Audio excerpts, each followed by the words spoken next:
పుస్తకాలను నేల మీద పెట్టకూడదు అని చెప్తూ ఉంటారు కదా, ఇలా నేల మీద పెట్టకూడని వస్తువులు ఇంకేమైనా ఉన్నాయి? చాలా ఉన్నాయి తల్లి.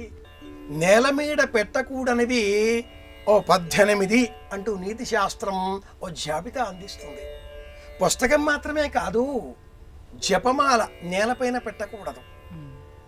అలాగే జపమాల, పూజా పుష్పములు, దీపము, కమండలము, జింక చర్మము, భోజన పదార్థములు, పూజకై వినియోగించేటటువంటి ద్రవ్యములు, గంధము, గంట, శంఖము, సాలగ్రామ, శివలింగము, ఇవేవి కూడా నేలపైన పెట్టకూడదు. దేహాన్ని సైతం నేలపైన పెట్టకూడదు. నేలపైన కూర్చోకూడదు, ఆసనం వేసుకుని కూర్చోవాలి. అందుకే శాస్త్రంలో దర్భ ఆసనం వేసుకోవాలి. దర్భాణాం మహదుపస్థిర్యోపస్థం కృత్వా ప్రాంగ్నాసీనః అనే ప్రమాణ వాక్యం. ఇది వేదవాక్యం.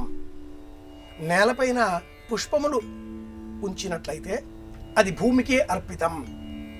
భూమి మీద పడినటువంటి నువ్వుల నూనెను లేక నూనెను పిండి ఇలా పైకి తీసిన కారణం చేత ఆ కర్ణుడు భూమాత శాపానికి గురి అయ్యాడు. భూమి మీద పడిన వస్తువు భూమికే అర్పణం.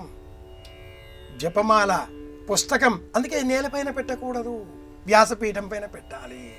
ఇలా సుమారుగా ఒక 18 వస్తువుల జాబితాను ధర్మశాస్త్రం నీతి రూపంలో బోధించింది.